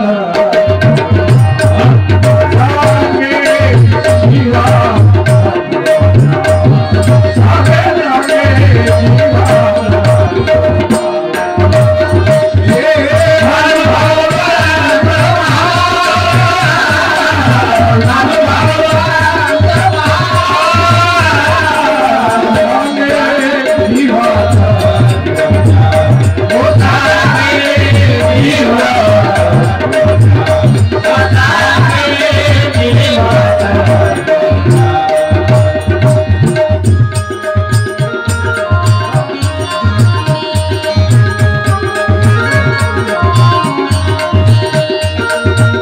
महानुभाव पंथाला कळते प्रायश्चित कसं केलं पाहिजे.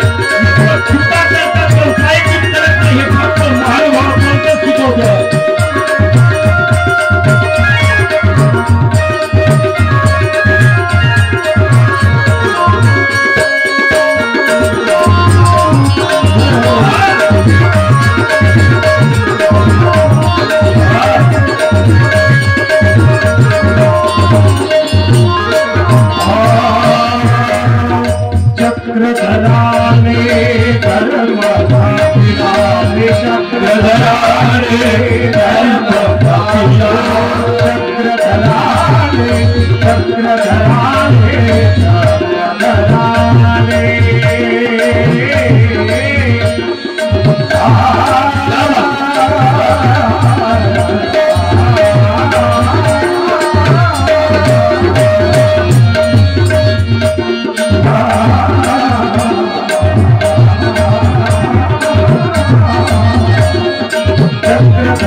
सर्वज्ञ श्री चक्रधर स्वामी की जय.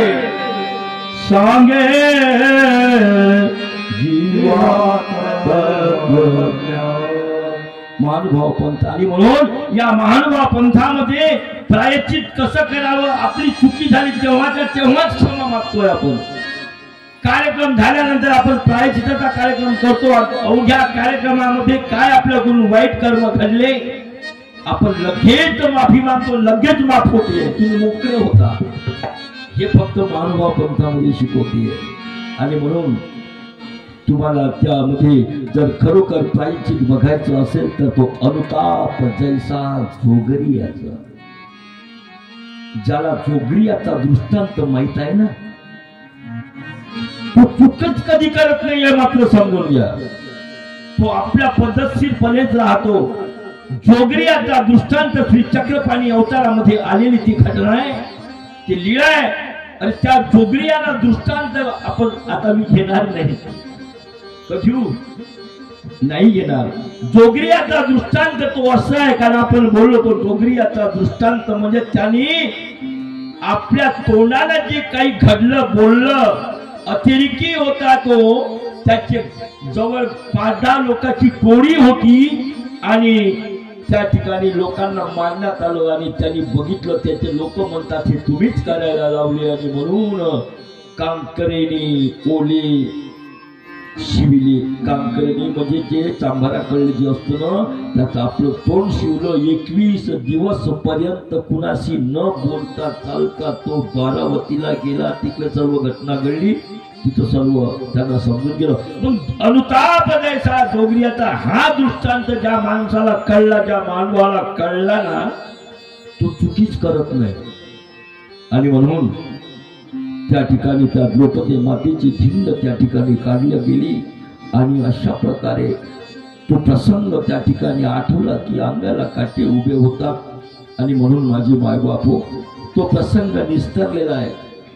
आणि असं झाल्यानंतर त्यांनी शेवटचा पुन्हा एक डाव टाकला होता, तो असा होता,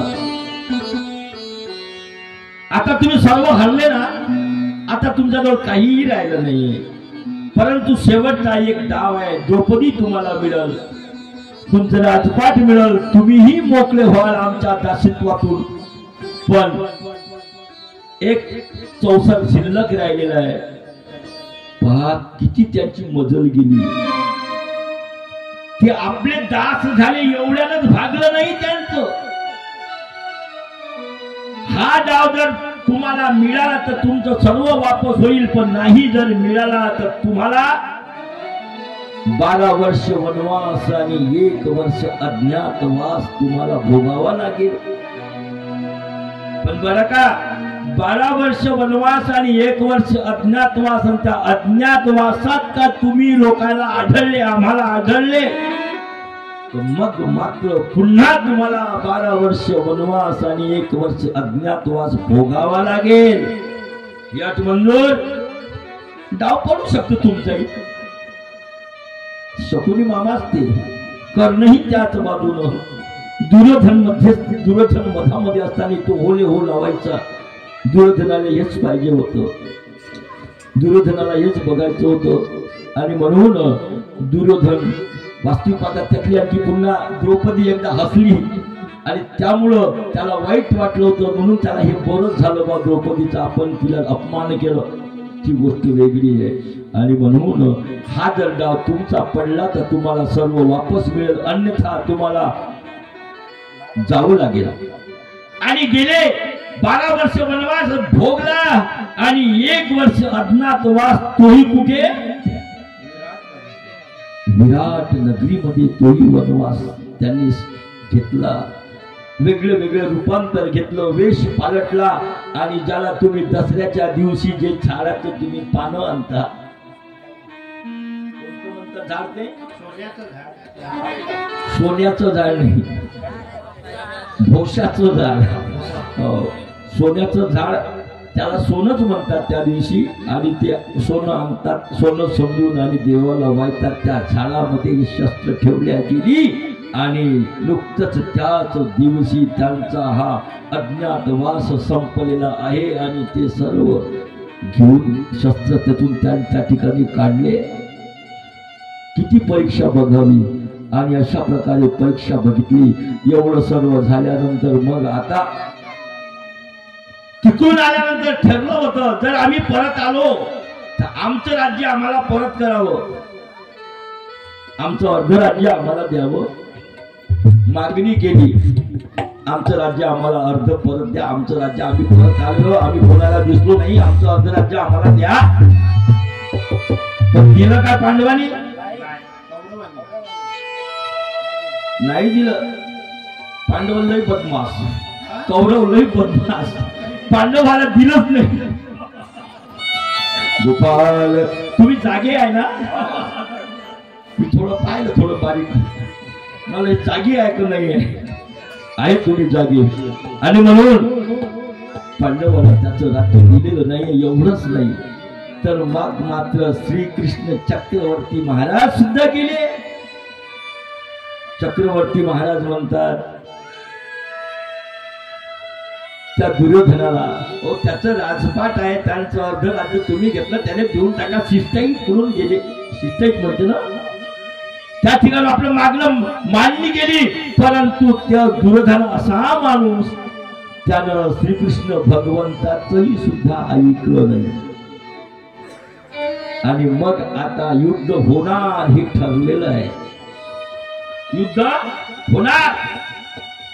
आता एकीकडे नीती आहे, दुसरीकडे अनिती आहे. एकीकडे द्रोणाचार्य गुरु आहे, दुसरीकडे त्याचे शिष्य आहेत. नाही राजपाट दिलं आणि दुर्योधन म्हणताय राजपाट अर्ध राज्य काय? अरे अर्ध राज्य काय? त्याचं 16 सुईच्या अग्रभागावर मावेल ना एवढी सुद्धा जमीन आम्ही तुम्हाला देणार नाही. काय प्रसंग आहे. अरे त्यांची प्रॉपर्टी त्याने दिली. आता असतो तर आपण कोर्टात खेचलो असतो त्याने.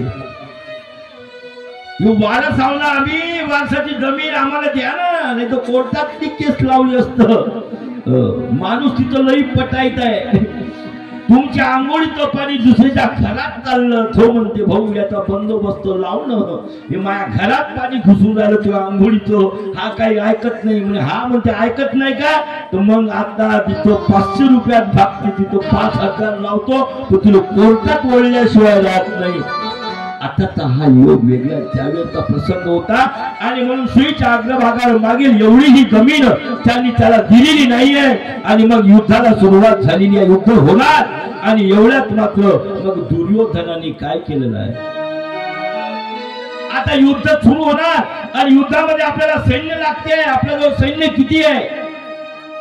म्हणून हे दुर्योधन भगवान श्रीकृष्ण चक्रवर्ती महाराजाकडे गेलेले आहे. भगवंत श्रीकृष्ण चक्रवर्ती महाराज आसनावर पहुडलेले आहे. देव आसनावर झोपलेले आहे आणि आराम करत आहे, पहुडलेले आहे. आणि पहुडले असताना त्या ठिकाणी दुर्योधन गेलेला आहे. दुर्योधन गेला. प्रथम दुर्योधन गेलेला आहे. आणि तो गेल्यानंतर त्यानं कुठं बसावं तो राजा, म्हणून तो देवाच्या उशाशी बसलेला आहे. देव झोपलेले आहे. देवाच्या उशाशी तो दुर्योधन बसलेला आहे. त्यानंतर मग मात्र अर्जुन सुद्धा गेलेला आहे. अर्जुन गेला.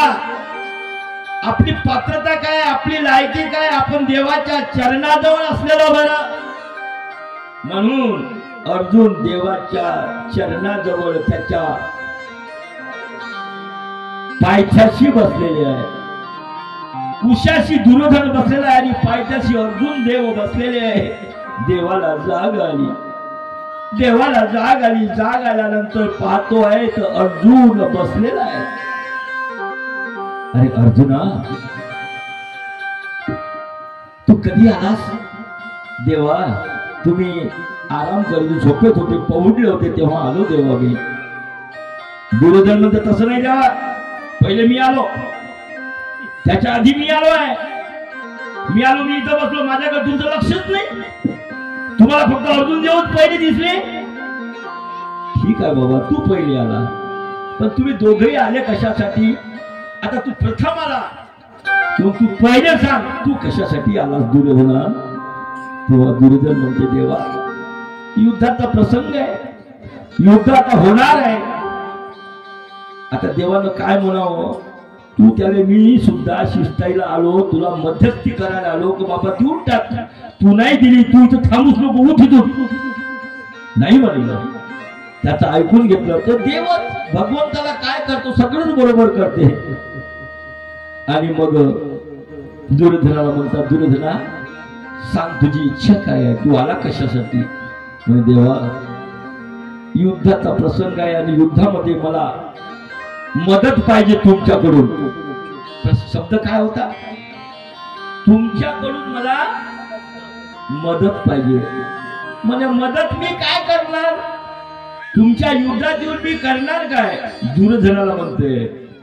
आणि मी जमलं आलोय तर मी काही शस्त्र चालवणार नाही, मी काही शस्त्र हातात धरणार नाही. तू सांगतो विचार, तू म्हणशील तर तुला मी सैन्य देऊ शकतो. 11 अक्षोणी सैन्य तुला मी देतो. तुला काय पाहिजे तो? नाही तर मी येतो बा, तू म्हणतो तर. पण मी डबल त्याला सांगे, मी शस्त्र धरणार नाही. त्याचं लक्ष केंद्रित करण्यासाठी मी शस्त्र धरणार नाही, मी येतो. तू म्हणशील, तू सांग तुला काय पाहिजे? 11 अक्षोणी होतं, त्यातलं 7 अक्षोणी ठेवलं पांडवासाठी, 11 अक्षोणी दिलं त्याला. 11 अक्षोणी सैन्य पाहिजे, कमी पाहिजे, सांग बा तू. आता यायला वाटलं, यायला घेऊन कोण काय, हे आमच्या बाजूने येऊन बसतील, पण याचं करायचं काय? हातात शस्त्र धरत नाही तर मग ही फक्त आपल्या पुतळ्यासारखी उभं राहतील, काय काम? म्हणजे देवा असं करा, 11 अक्षोणी जे सैन्य ते देऊन टाका. आणि श्रीकृष्ण भगवंतानं मनामध्ये स्मित हास्य केलं. अरे दुर्योधना, तू हेच मागणार होता ते मलाही माहित आहे. आणि 11 अक्षोणी सैन्य त्या कौरवाला देण्याचं कबूल केलं. आणि मोठ्या आनंदाने तो दुर्योधन त्या भीष्माचार्याकडे आलेला आहे. म्हणे बघा, मी भगवंत कृष्ण महाराजांकडे गेलो, त्यांनी मला 11 अक्षोणी सैन्य द्यायचं कबूल केलं. ते म्हणे मी एका बाजूनं, 11 अक्षोणी एका बाजूनं आहे. आणि मग मी 11 अक्षोणी सैन्य मागितलं. पितामह त्याला डोक्याने हात लावला. अरे हा एकटाच होता तर या सर्वाची बरोबरी करणारा होता, त्याला काय तू साधं समजू नकोस. आणि म्हणून भीष्म पितामह म्हटले, अरे तुला खेळच समजला नाही. प्रभू हा खेळ,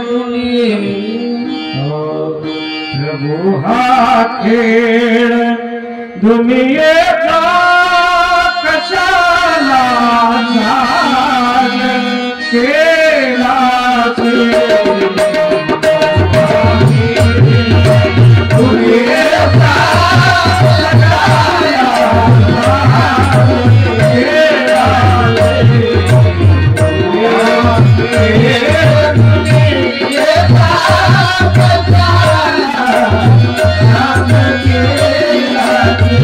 Yeah.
कुणालाच कळलेलं नाहीये.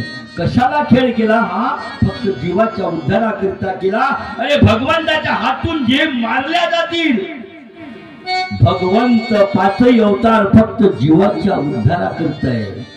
कौना कौनी व्यसन, कौना कौनी व्यसन, येथं जीव उद्धरती याची व्यसन स्वामीनं जरी म्हटलं असेल तर सर्व अवतार हे फक्त जीवाचं मुंचन करण्यासाठी आहे. प्रभुवा खेळ दुनियाचा कशाला सांग केलंसी? फक्त जीवाच्या उद्धाराकरिता. आता संवाद होणार आहे ना महाभारतामध्ये,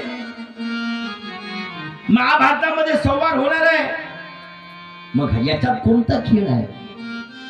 तेव्हा सांगणाऱ्यानं म्हटलंय, श्रीकृष्ण यदुनंदन हतास्ते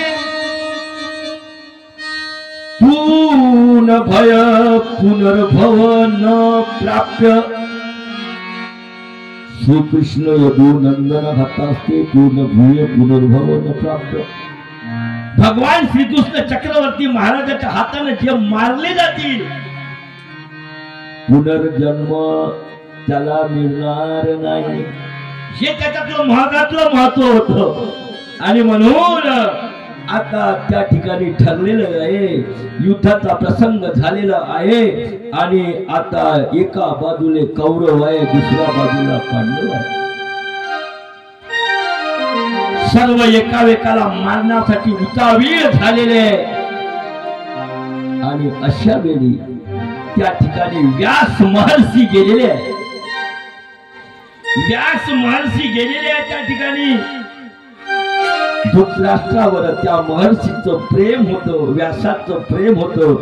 आणि दोन्ही बाजूला युद्ध आहे. आता रणसिंग फुंकणार.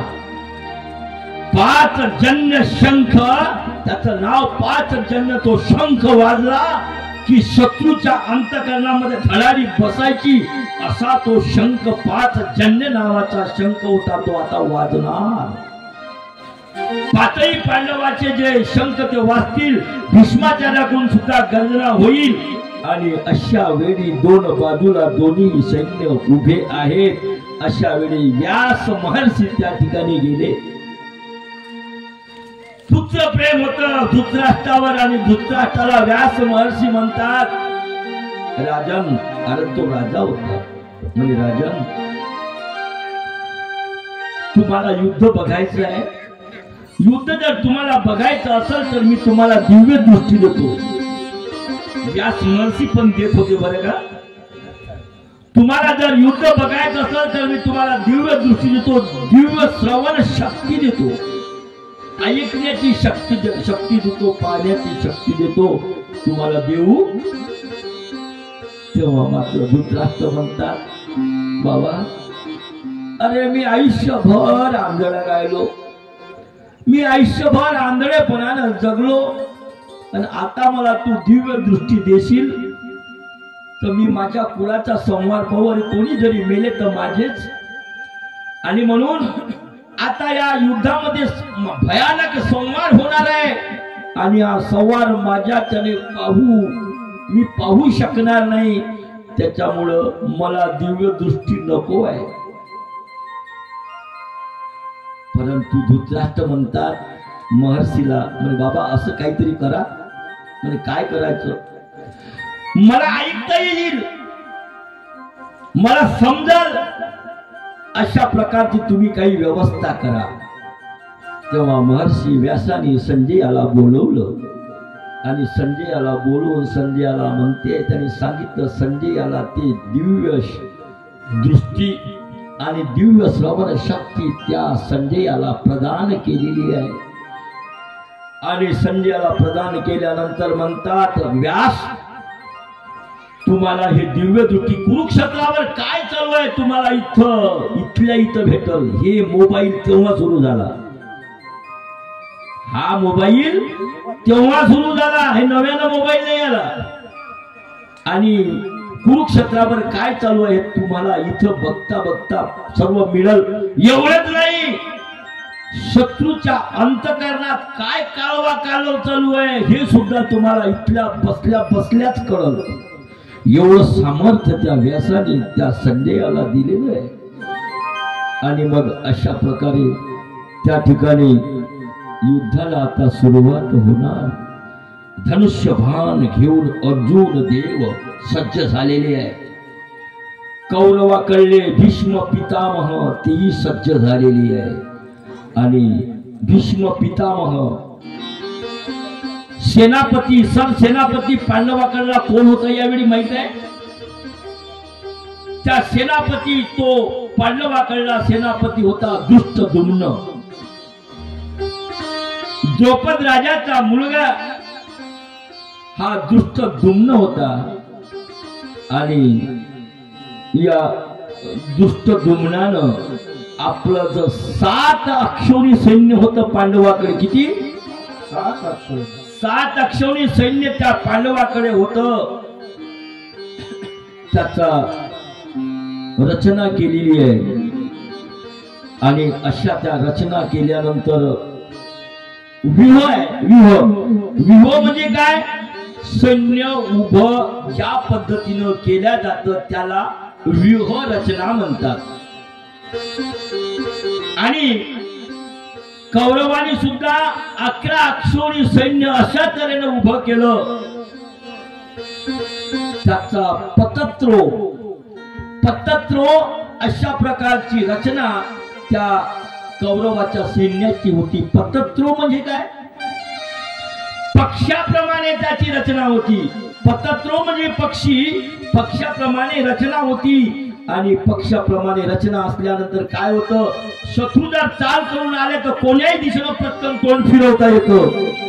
कठीण जातं शत्रूला युद्ध करण्यात. म्हणून त्या कौरवाने पतत्रो म्हणजे भीष्माचार्याने, कौरवाचे सेनापती भीष्माचार्य पतत्रो व्यूह रचना केलेली आहे. आणि पांडवांनी जो दुष्टद्युम्न आहे त्यांनी वज्र व्यूह केलं. वज्र म्हणजे सुईला म्हटलेलं आहे. सुई जशी असते सुईच्या आकाराप्रमाणे सर्व सैन्याची रचना केलेली आहे. आणि सैन्य जर आपल्यावर चाल करून आलं तर मग मात्र त्या सैन्याला जड जाते. अशा प्रकारचं सैन्य त्या ठिकाणी त्या कुरुक्षेत्रावर पांडवांनी म्हणजे दुष्टद्युम्नाने केलेले आहे. आणि मग आता युद्धाला सुरुवात झालेली आहे. संस्कृत श्लोक आहे ते वेगळे वेगळे प्रकारचे वाद्य वाजले. सुरुवातीलाच शंख वाजला तो भगवान श्रीकृष्ण चक्रवर्ती अवताराने वाजवला. 5 जन्य शंख वाजवला. काय तो शंख वाजला? अशा प्रकारचा शंख त्या ठिकाणी वाजलेला आहे. आणि म्हणून सर्व सैन्यामध्ये कोलाहल पसरलेला आहे. शंख वाजल्याबरोबर नकोदर नावाचा जो शंख आहे तो भीमानं वाजवलेला आहे. वेगळ्या वेगळ्या प्रकारचे, मी तिकडे आता जात नाही, वेगळ्या वेगळ्या प्रकारचे शंख पांडवांनी वाजवलेले आहे. आणि कौरवाकडे सुद्धा सैन्य वाजला. आणि त्या ठिकाणी सर्व सैन्याची घोडदळ आहे, पायदळ आहे, हत्तीदळ आहे. आणि सर्व त्या हत्ती त्या ठिकाणी किलकारतात आहे. घोड्यांच्या टापाचा आवाज आलेला आहे. आणि घोड्यांच्या टापाचा आवाज आणि हत्तीच्या किंकाळण्याचा आवाज आणि त्या सैन्याचा हाकार, लावलेले धनुष्यबाण प्रत्येक व्यक्तीने त्या ठिकाणी सगळं कल्लोळ झालेलं आहे. आणि अशा प्रकारे आता युद्ध होणार. एवढा धृतराष्ट्र विचारतो संजयाला शंखाचा आवाज आल्यानंतर संजयाला धृतराष्ट्र विचारतो. काय म्हणतो?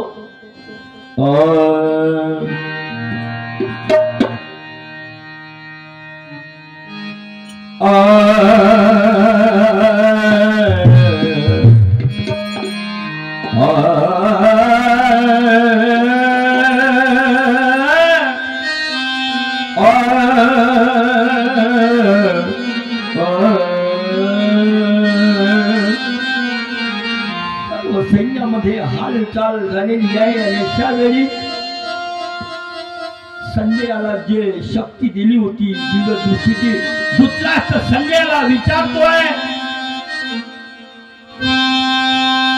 धर्मक्षेत्रे कुरुक्षेत्रे समवेतायुत्सव पांडवान मामका पांडवाचैव किम कुर्वत संजय.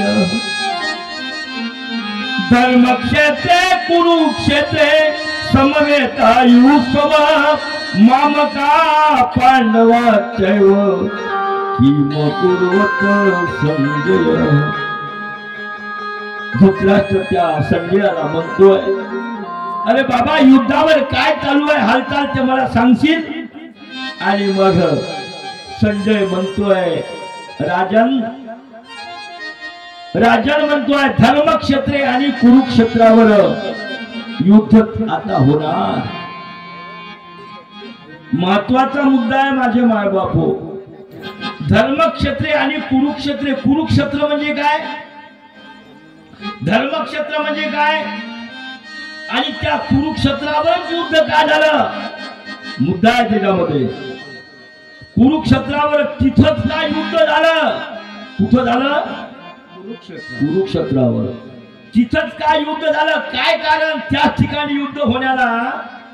त्याची कथा अशी आहे की कुरु वंशातील हे धृतराष्ट्र आणि पांडव हे कुरु वंशातील होते. आणि ती जागा आहे ज्या जागेवर युद्ध झालं ती जागा कुरु राजाची होती.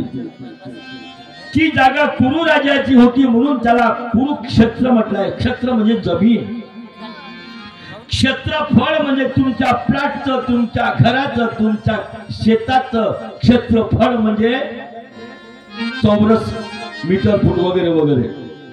आणि म्हणून त्याला क्षेत्रफळ म्हटलं जातं. मग ही जमीन कुणाची होती, त्या कुरु राजाची होती. आणि कुरु राजा हा या पांडवाच्या वेलीतील, त्या कौरवाच्या वेलीतील होते शंतनू राजापर्यंत. आणि मग त्या ठिकाणी कुरुक्षेत्रावर ती जागाच अशी होती. त्या जागेवर त्या कुरु राजानं यज्ञ केलं होतं. कुरु राजानं त्या जागेवर तप केलं होतं, तपश्चर्याला बसली होती. ती जागा पावन झालेली होती, ती जमीन पावन झालेली होती. आणि यज्ञ केल्यानंतर त्या ठिकाणी स्वर्गीचे इंद्र त्या ठिकाणी आले, प्रसन्न झाले आणि त्यांनी वर दिला. त्यांनी काय सांगितलं, तिथं यज्ञ होत होते, तप होत होते. आणि त्या कुरु राजाच्या जमिनीवर ही पवित्र भूमी होती म्हणून त्याला धर्मक्षेत्र म्हटलं गेलं. कुरु राजाची जमीन, पण त्या ठिकाणी धर्म कार्य होत होतं, तपश्चर्या होत होती, वेगळ्या वेगळ्या प्रकारचं धर्म कार्य होत असल्यामुळं त्या जागेला कुरुक्षेत्र म्हणजे कुरु राजाची जमीन, धर्मक्षेत्र म्हणजे त्या ठिकाणी धर्माचं कार्य होतं म्हणून त्याला धर्मक्षेत्र म्हटलं गेलं. आणि त्या ठिकाणी स्वर्गीचे इंद्र त्या ठिकाणी आलेले आणि स्वर्गीचे इंद्रदेव त्या ठिकाणी आले, प्रसन्न झाले आणि त्यांनी सांगितलं, काय म्हटलं, या ठिकाणी जो यज्ञ करेल, या ठिकाणी येऊन जो प्राणत्याग ज्यांनी केला, जो मरण जरी पावला असेल तरीही त्याला स्वर्ग फळ होईल. काय होईल, स्वर्ग फळ. आणि स्वर्गाला तो जाईल हे त्या भगवंताला माहित होतं. आणि म्हणूनच भगवंतानी अर्जुन देवाला म्हटलं, हतोवा प्राप्स्यसि स्वर्गम. अर्जुना, तू युद्धामध्ये हरलास ना, हे माहित होतं भगवंताला. हतोवा प्राप्स्यसि स्वर्गम जित्वा भोक्ष्यसे महिम. काय होईल, हरलास तर तुला स्वर्ग प्राप्ती मिळेल, आणि जिंकलास तर तू पृथ्वीचं राज्य करशील. आणि म्हणून तू युद्धाला तयार हो. दोन्हीकडलं सैन्य जेव्हा त्या ठिकाणी आलेलं आहे आणि दोन्हीकडलं सैन्य आल्यानंतर त्या कुरुक्षेत्रावर त्या धर्मक्षेत्रावर आता युद्धाला सुरुवात होणार आहे आणि म्हणून अशा ठिकाणी युद्धाला सुरुवात आता होणार. संजय विचारतो काय परिस्थिती आहे. म्हणजे काही नाही महाराज म्हणजे राजन दोन्ही बाजूचे सैन्य शस्त्र घेऊन तयारीत आहे आणि आता काय होणार. आता युद्धाला सुरुवात होत आहे आणि म्हणून मग पुढचा श्लोक तयार झालेला. दृष्ट्वा तू पांडवानिकं विधं दुर्योधनस्तदा आचार्य मुखसंगम्य राजवचनं ब्रवीत. दृष्ट्वा तू पांडवानिकं संजय म्हणाला व्यूहरचना झालेली आहे आणि अशा वेळी त्यांनी बघितलं आता व्यूहरचना झालेली आहे. युद्धाला सुरुवात झालेली आहे. आता जय कुणाचा होईल हे काही सांगता येत नाही आणि म्हणून धृतराष्ट्राच्या मनामध्ये एक कल्पना आलेली आहे. युद्धाला तयार झालेले आहे. दोन्ही लोक एकमेकांना मारण्यासाठी उतावीळ झालेले आहे. दृष्ट्वा म्हणजे ते सगळं पाहून संजय त्या धृतराष्ट्राला सांगतोय दृष्ट्वा तू पांडवानिकं म्हणजे पांडवाच्या जवळील असणारे ते शस्त्र असलं. विधन म्हणजे व्यूहरचना आणि दुर्योधनस्तदा त्या दुर्योधनाला वाटलं काय वाटलं. आचार्य मुखसंगम राजा वचनं ब्रवीत. आता यावेळी त्यानं काय केलं एक युक्ती काढली त्या धृतराष्ट्राने. त्या संजयाला सांगितलं म्हणजे संजय हो एक काम करा म्हणजे कोणतं. आता दोघही युद्ध पणाला लागणार आहे. युद्ध दोघही तयारीत आहे पण आता मंत्रयुद्ध खेळूया. मंत्रयुद्ध म्हणजे काय. मंत्रयुद्ध म्हणजे तुम्ही एक काम करा म्हणे भीष्माचार्याजवळ जायचं नाही द्रोणाचार्याजवळ जा. त्याला सांगा मी सांगतो ते म्हणा. म्हणजे काय तुम्ही एक सांगा त्यांना. आणि त्या संजयाला धृतराष्ट्रानं त्या पांडवांकडे आपलं कौरवांकडे पाठवलेलं आहे आणि त्या ठिकाणी दुर्योधनाच्या जवळ ते गेलेलं आहे. दुर्योधनाच्या जवळ गेल्यानंतर त्या दुर्योधन त्या कौरवाच्या जवळ गेलेले आणि कौरवाच्या त्या ठिकाणी असलेला त्या द्रोणाचार्याला ते सांगायला लागली आहे. त्यांना माहित होतं कोणतं मंत्र युद्ध खेळलं त्यांनी कोणता मंत्र दिला.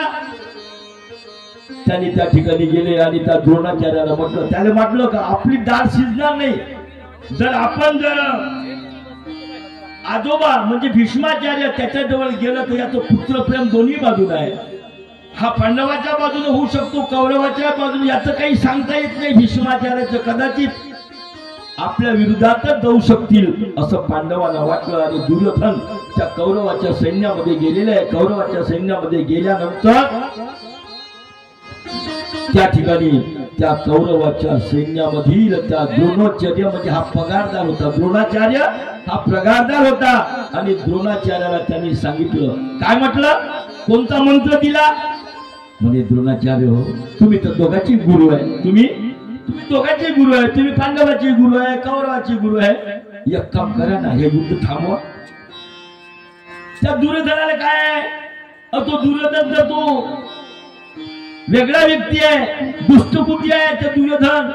अहो याच्यामध्ये मरतील माणसं याच्यामध्ये युद्धामध्ये मरतील. द्रोणाचार्याला म्हणतात त्याच्यात युद्धात माणसं मरणार आहे आणि कुणी कळले तर माणसं मेले तरी मात्र नुकसान कोणाचं आहे आपलंच आहे. नुकसान आपलंच आहे. संवाद होईल नुकसान आपलंच आहे. म्हणून तुम्ही हे युद्ध थांबवा आणि पांडवांना परत पाठवा सांगितलं द्रोणाचार्याला. कारण द्रोणाचार्य सुद्धा म्हणतोय ठीक आहे मी जातो त्यांच्याकडे पांडवाला सांगतो आता असं करू नये आणि म्हणून मग हा एक युद्ध आहे युद्ध थांबवा. याच्यातही सुद्धा कारण होतं काय युद्ध थांबवा अरे पॉवरफुल म्हणजे मनातून युद्ध करणे आणि बगर करतो म्हणून करणे याच्यात फरक होता. मनातून युद्ध करणे द्रोणाचार्याला जर मनातून युद्ध केलं तर आपला संवाद होऊ शकतो. आणि म्हणून किंवा दृष्टद्युम्नाला युद्ध केलं, भगवंत त्याच्या बाजूने म्हणून दुर्योधनानं आपलं धृतराष्ट्रानं त्या संजयाला सांगितलं जा म्हणजे परत जायला सांगा त्याला. आणि मग मात्र ते काही परत गेलेले नाहीये.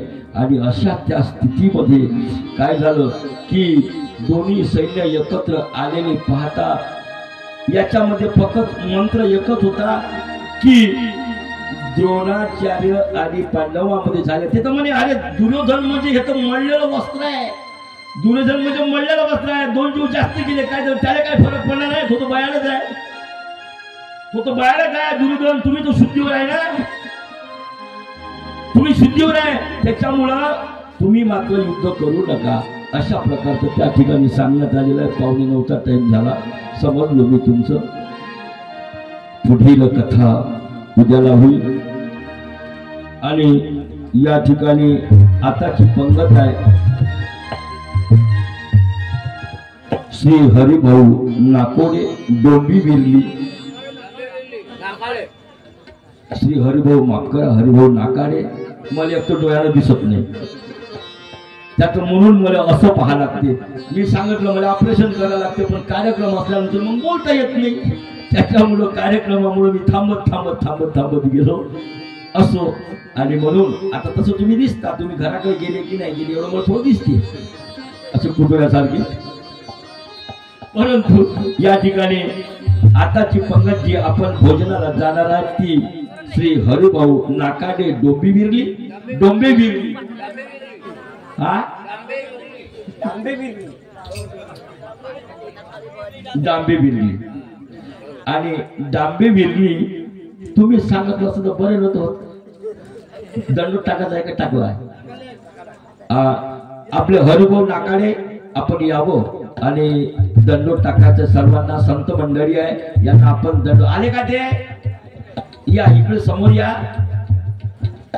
आपण सर्व संत महंतांना विनंती आहे, उपस्थित सर्व भक्तांना विनंती आहे हरिभाऊ नाकाडे डांबेविर्ली हे या ठिकाणी आपल्याला दंडोत घालत आहे. तो दंडवत त्याच्या आजच्या पंक्तीचा आहे. सर्वांनी दंडोत टाकत आहे का तिकडे? दंडवत सर्वांनी दंडवत म्हणा.